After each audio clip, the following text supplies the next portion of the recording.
Hi hello అందరికీ నమస్కారం. Welcome to our channel. నేను ఆదిత్య. సో తెలుగు ఇండస్ట్రీలో అండ్ తెలుగులో ప్రస్తుతానికైతే ఒక హాట్ టాపిక్ నడుస్తుంది. So hero Raj Tarun and wife అవ్వచ్చు, లేకపోతే గర్ల్ ఫ్రెండ్ అవ్వచ్చు, ఏదైనా లావణ్య ఇష్యూ కూడా చాలా మేజర్గా నడుస్తూ ఉంది. సో మరి ఈ ఇష్యూ దాదాపుగా ఒక 1 వీక్ నుంచి కంటిన్యూ అవుతున్నది. ఇది ఎక్కడ తెగినట్టు కూడా మనకి కనిపించట్లేదు, ఎక్కడ సార్ట్ అవుట్ అవుతున్నట్టు కూడా మనకి కనిపించట్లేదు. సో మరి ఈ రాజ్ తరుణ్ ఒక హీరోగా ఉన్నారు. ఆయన ఇప్పుడు రీసెంట్గా ఒక మూవీ కూడా రిలీజ్ అయింది. సో మరి ఈ ఇంపాక్ట్ ఆయన కెరీర్ మీద ఎలా ఉండబోతుంది అని అసలు వీళ్ళ ఇష్యూకి సంబంధించినటువంటి టాపిక్ గురించి మాట్లాడడానికి ప్రస్తుతానికి మనతో పాటు స్టూడియోలో ఉన్నారు సినిమా క్రిటిక్ దాసరి విజ్ఞాన్ గారు. సో వారిని అడిగి మరిన్ని విషయాలు తెలుసుకుందాం. నమస్కారం సార్. నమస్తే సార్. మనం మీడియా ఛానల్లోనూ సోషల్ మీడియా వేదికను మనం చూస్తూనే ఉన్నాం. So hero Raj Tarun Lavanya issue. So మరి ఒక సినీ క్రిటిక్గా ఈ ఇష్యూ గురించి మీ దగ్గర టాపిక్ తీసుకొస్తే అసలు దీన్ని ఏ విధంగా చూడొచ్చు, ఏ విధంగా మాట్లాడొచ్చు? బ్యాక్ నుంచి ఫ్రంట్కి వచ్చినా, ఫ్రంట్ నుంచి బ్యాక్కి వెళ్ళినా, ఎలా చూసినా సరే ఈ ఇష్యూలో లావణ్యే దోషి, అవుట్ అండ్ అవుట్, అంతే. అఫ్ కోర్స్ ఆమె స్టార్టింగ్లో ఈయనకు హెల్ప్ చేసిన మాట వాస్తవమే, అది ఆయన కూడా ఒప్పుకున్నాడు, కలిసి ఉన్నారు. తర్వాత నువ్వేం చేసావు, వేధించడం స్టార్ట్ చేసావు, అది భరించాడు. తర్వాత సైకోలా తయారయ్యావు, భరించాడు. ఒకప్పుడు నన్ను చూసుకుంది కదా అన్న చిన్న కృతజ్ఞతా భావంతో నువ్వు పెట్టిన ఇబ్బందులన్నిటినీ ఆయన సహించాడు. అయినా సరే నువ్వు టార్చర్ చేయడంతో ఎక్కడో దగ్గర తెగాలి కాబట్టి ఇప్పుడు తెగింది. సో నా గురించి బయట బాగా ప్రచారం జరిగింది, నిన్ను కూడా ఏదో చేయాలి అన్నట్టుగా ఈవిడ పగ తీర్చుకుంటుంది. నెక్స్ట్ అప్పుడెప్పుడో ఈవిడ డ్రగ్స్ కేసులో దొరికినప్పుడు, రాజ్ తరుణ్ ప్రేసి డ్రగ్స్ కేసులో దొరికింది. ఇంకా చాలామంది సినిమాల పేర్లు చెప్తుంది. ఈవిడకి ఎవరు ఇచ్చారు, ఈవిడ ఇంకెవరెవరికి ఇచ్చింది అనే లిస్ట్ తీసుకొని ఈవిడ 3 నెలలు జైల్లో వేశారు. అంటే 3 times బెయిల్ రిజెక్ట్ అయింది. డ్రగ్స్ కేసులో ఎవరినైనా సరే అరెస్ట్ చేయాలి అంటే చేయరు. బేసికల్లీ నిన్ను బాధితుడిలా చూస్తారు. నీకు ఏదో అనిపించి నువ్వు డ్రగ్స్ తీసుకుంటున్నావు, నిన్ను మార్చాల్సిన బాధ్యత వాళ్ళకు ఉంటుంది. సో మానసిక వైద్య నిపుణుల సమక్షంలో నిన్ను రిహాబ్కి పంపించి, ఇలాంటివి సమాజానికి శ్రేయస్కరం కాదు, నీ ఆరోగ్యానికి మంచిది కాదు, నీ కెరీర్కి మంచిది కాదు, ఈ అలవాట్లు మానుకో అని చెప్పి నిన్ను తీర్చిదిద్ది మళ్ళీ జనం మీదకి వదిలేస్తారు. అది చేసే పని. కానీ ఎవరిని అరెస్ట్ చేస్తారు? ఎవరైతే దీన్ని వ్యాపారంగా మలుచుకొని, ఎవరైతే డ్రగ్స్కి బానిసలు అయ్యారో వాళ్ళందరికీ సప్లై చేసి వాళ్ళు ఇంకా చెడగొట్టే వాళ్ళు ఉంటారు చూసా, వాళ్ళని అరెస్ట్ చేస్తారు.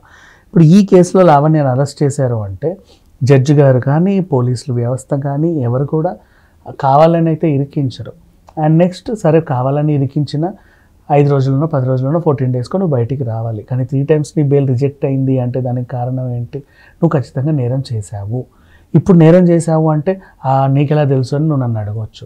తనే ఒప్పుకోద్ది. నిన్న కాక మొన్న, అప్పుడంటే తెలియలేదులే, నిన్న కాక మొన్న కొత్త క్యారెక్టర్స్ 2 ఎంటర్ అయ్యాయిగా, Preethi and Uday characters enter అయిన తర్వాత ప్రీతి అనే అమ్మాయి ఏం ఆరోపణ చేసింది? నాకు ఈవిడ డ్రగ్స్ అలవాటు చేసింది. అయితే ఈవిడకి వెంటనే పూనకం వచ్చి, నేను చేయకముందు నుంచే ఆవిడకి డ్రగ్ అలవాటు ఉంది అంటే నువ్వు చేసావుగా, ఒప్పుకున్నావుగా, డన్. ఇది మెటీరియల్ ఎవిడెన్స్ అండ్ లైవ్లో ఉంది, ఇంకా ఇప్పటికీ లైవ్లో ఉంది. సో నువ్వు ఇచ్చావు. ఇలా ఇంకెంతమందికి ఇచ్చావు, ఇంకెంతమంది జీవితాన్ని సర్వనాశనం చేసావనే కోణంలో ఇప్పుడు దర్యాప్తు చేస్తే ఈవిడ ఇరుక్కునే అవకాశం అయితే ఉంది. అండ్ నెక్స్ట్ అలాగే నాట్ ఓన్లీ ప్రీతి, రాజ్ తరుణ్ మీద పగతో ఈమె కూడా డ్రగ్స్ తీసుకున్న ఇదితో పెంపుడు కుక్కలకు కూడా డ్రగ్స్ అలవాటు చేసి అవి ఎలా ప్రవర్తిస్తాయో చూసి సైకిక్ ఆనందం పొందింది అని ఒక వార్త బయట ఉంది. అది ఎంతవరకు నిజమో తెలియదు, ఎందుకంటే చెప్పడానికి ఆ కుక్కలకి నోరు లేదు, అంతే కదా. ఈవిడిచ్చినట్టు చూసిన వాళ్ళు కూడా లేరు. బట్ ఏదో సామాజిక మాధ్యమాల్లో మేబీ రూమర్ అయి ఉండొచ్చేమో తెలియదు, కానీ లేదా రాజ్ తరుణ్ ఎవరికైనా వాళ్ళ సన్నిహితులకి చెబితే తెలిసిందేమో, బయటకైతే వచ్చింది వార్త. అంటే రాజ్ తరుణ్ తెలుసు కదా, ఎలాగైనా కుక్కలు రోజు ప్రవర్తించే దానికంటే భిన్నంగా ప్రవర్తిస్తే అర్థమైపోతుంది ఏదో జరిగింది అని. ఏదో జరుగు ఉంటుంది, మూగజీవాల పాపం చెప్పలేవే. అండ్ అలాగే పిల్లలకి అందరికీ డ్రగ్స్ అలవాటు చేసి నువ్వు ఎక్కడి నుంచి తెస్తున్నావు?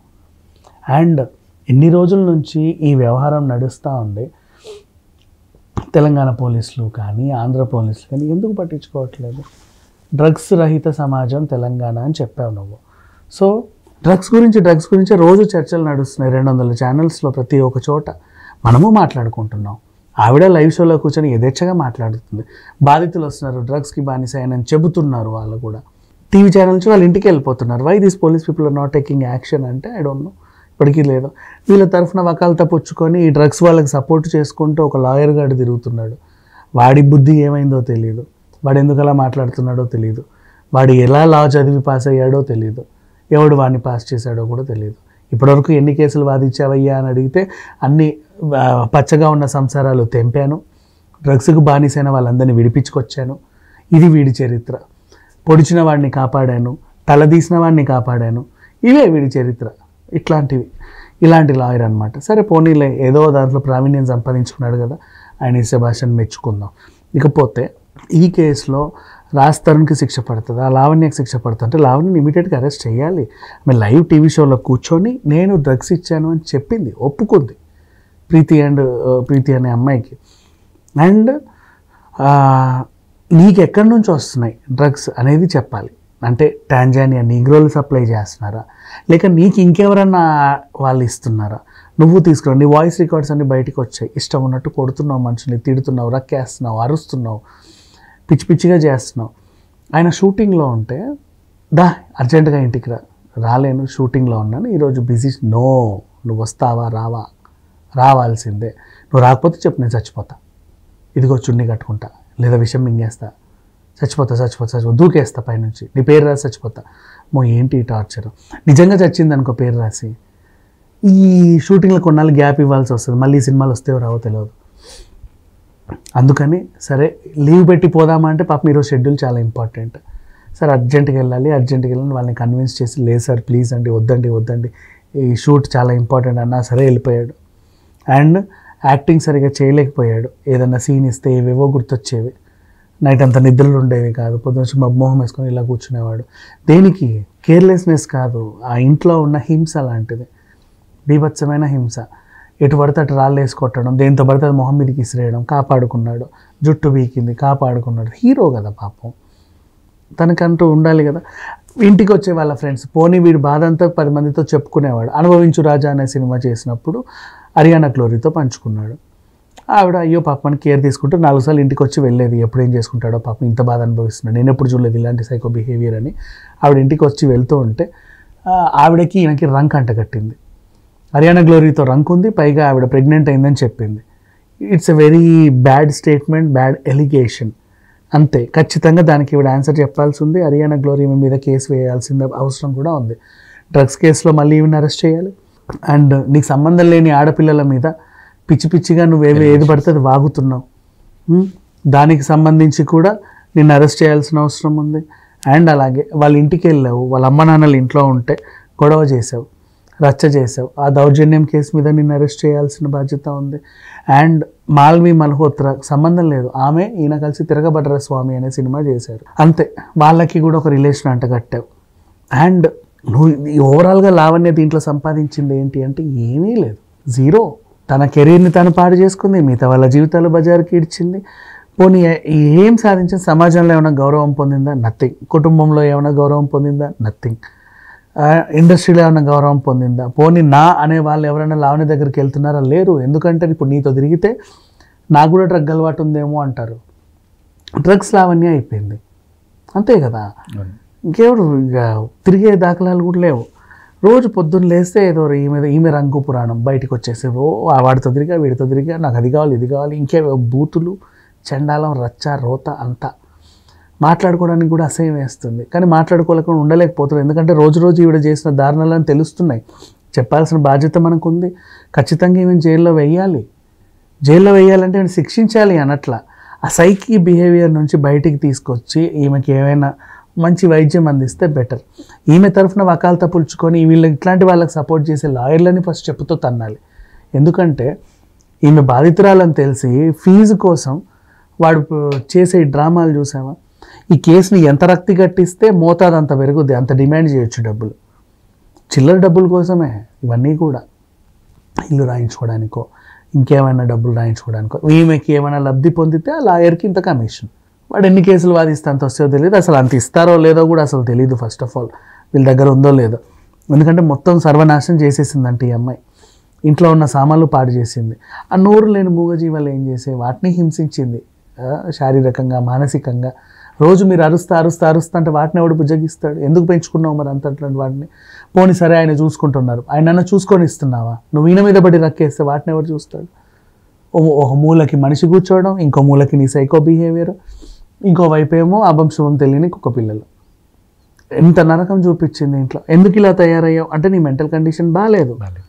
నీ మెంటల్ కండిషన్ బాగాలేకున్నా సరే ఆయన భరించాడు, కనీసం జాలి చూపి. నీ మీద కూడా ఆయన జాలి చూపించి ఇన్నాళ్ళు ఉంచుకున్నాడు కదా. ఇప్పుడు ఈ టైంలో మొత్తం వీళ్ళందరినీ రచ్చకీడ్చి అనుకోకుండా మధ్యలో శేఖర్ పాషా అనే ఆయన ఎంటర్ అయ్యాడు. ఆయన ఎందుకు ఎంటర్ అయ్యాడు అంటే ఒక మేల్ యాక్టివిస్ట్గా ఇట్లాంటి ఆడవాళ్ళు చాలామంది మగాళ్ళ జీవితాన్ని నాశనం చేస్తున్నారు అట్లా చెప్పేసి ఆయన ఎంటర్ అయ్యాడు.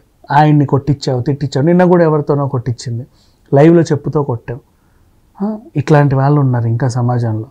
ఆయన ఎందుకంటే యాక్చువల్లీ ఇప్పుడు ఈ సిట్యువేషన్ చూసిన తర్వాత ఫ్యూచర్లో ఏ ఒక్కడైనా సరే ఎవరైనా అమ్మాయితో రిలేషన్లోకి వెళ్ళడానికి వణుకుతాడు. లివింగ్ రిలేషన్ ఇప్పుడు మనకు అన్ని హాస్టల్స్ అన్ని కోలివింగే. ఈ మాదాపూర్లో ఏ కొంప తలుపు తట్టు అమ్మాయిలు అబ్బాయిలు ఉంటారు, కలిసే ఉంటున్నారు అందరూ. ఆల్మోస్ట్ హైదరాబాద్లో 100కి 80 మంది బ్యాచిలర్స్ కలిసి ఉంటున్నారు, అమ్మాయిలు అబ్బాయిలు. మిగతా వాళ్ళు ఏదో బాయ్స్ హాస్టల్లో ఉండే గర్ల్స్ హాస్టల్లో ఉంటున్నారు. Maximum boys hostel girls hostel ఖాళీ చేసి కోలివింగ్ హాస్టల్స్కి వెళ్ళిపోతున్నారు.